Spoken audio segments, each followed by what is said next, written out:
അസ്മാഉൽ ഹുസ്ന ചെല്ലാൻ പോവുകയാണ്. ആത്മാർത്ഥമായി ചൊല്ലിയാൽ നിങ്ങൾ എന്ത് തന്നെ ദ്വാരുന്നാലും അല്ലാഹു അത് സ്വീകരിക്കുന്നതാണെന്ന് ശുദ്ധമായ ഖുർആനിലൂടെ അല്ലാഹു പറഞ്ഞതല്ലേ. ولله الأسماء الحسنى فادعوه بها هو الله الذي لا إله إلا هو يا الله يا الله يا رحمن يا الله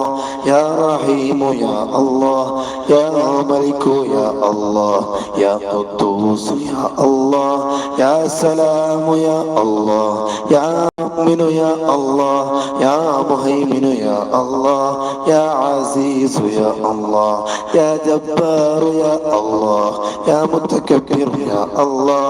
يا خالق يا الله يا بارئ يا الله يا مصور يا الله يا غفار يا الله يا قهار يا الله يا وهاب يا الله يا رزاق يا الله يا فتاح يا الله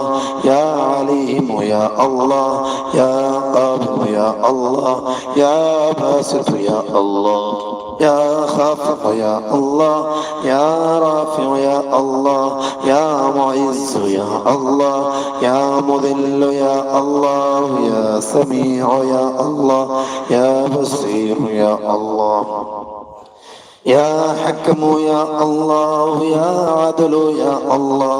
يا لطيف يا الله يا خبير يا الله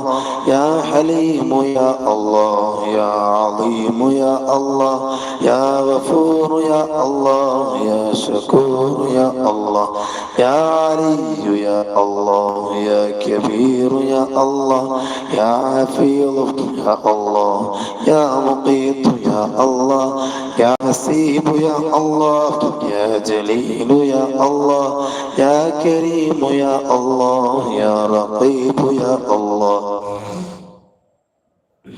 يا مجيب يا الله يا واسع يا الله يا حكيم يا الله يا ودود يا الله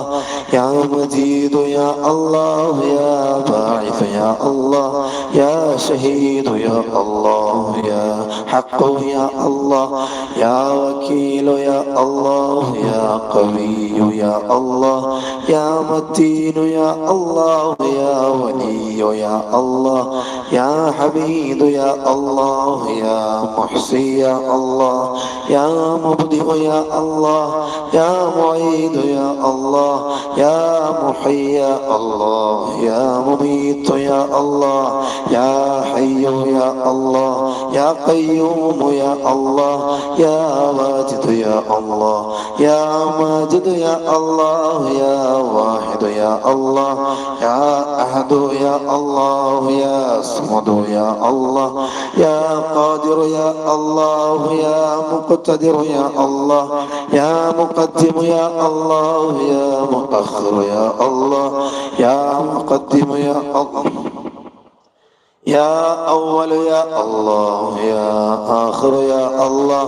يا ظاهر يا الله يا باطن يا الله يا والي يا الله يا متعالي يا الله يا بر يا الله يا تواب يا الله يا